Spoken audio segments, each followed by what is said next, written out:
Mummy दुद्धू पीना दे कुतुआ पिया कुआ गए थी करे आले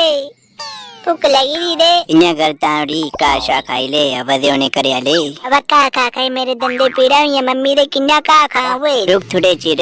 अब होने करे आले पिलांदे दूध ने पहले लेना अपने घर दे पी तू तो नहीं दे ताड़ी खड़ो 2 मिनट अब मम्मी सारे ही दूध ले जंदे करे आले मां वे मेरे ते थोड़ा मशहूर दे रोज मी थोड़ा ने धुंधा कर ली दे रोज पाक के रोना दे ओ आई थी दीपू दी मम्मी दूध लाने इसने हुन मी खोल ना दे पहले मेरे को चुंगाना दूध दे पी दूध दिने लाऊ ना सारा दे मी थोड़ा दिंदे दे भी चुंगे मम्मी मम्मी खोल ले आली मी मम्मी जिब्बा में पिला रहे ने मम्मी मम्मी ओया सिद्धि होया मम्मी सिद्धि होया मी पींदे जल्दी जल्दी पींदे सिद्धि होया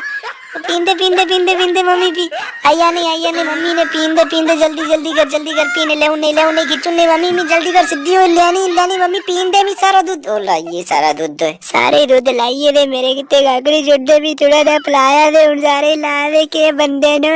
मम्मी दूध मुंडा नहीं बजे रहते थोड़ा ना बजे दा मैं तो बड़ा मुंडा नहीं टकरा दे ना खाली दे सारा ले जंदे घरे आले ले जंदे घरे आले रा इन्हें लाना होंदे सारा थोड़ी तरस खंदे ने अपने ही दिखदे सारा बड़े बेईमान लोग ने दूध शुद्ध ले जंदे सारा दे सारा कोई नहीं सोचता जिलियास दूध नहीं देगी वाले ने बेचू नमी कैसे लोग न बेईमान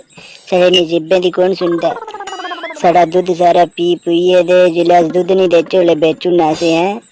साड़ी कोई नहीं सुनता डंगरा जानवर सारे क्या पी ले इन्हें नहीं करा करो दूध लो तुझे जिलियास दूध नहीं देचे तो उसले वैसे रखा करो लो ठीक है आज कितने इन्हें भी मिलना तुझे अगली वीडियो लाइक शेयर कमेंट करो।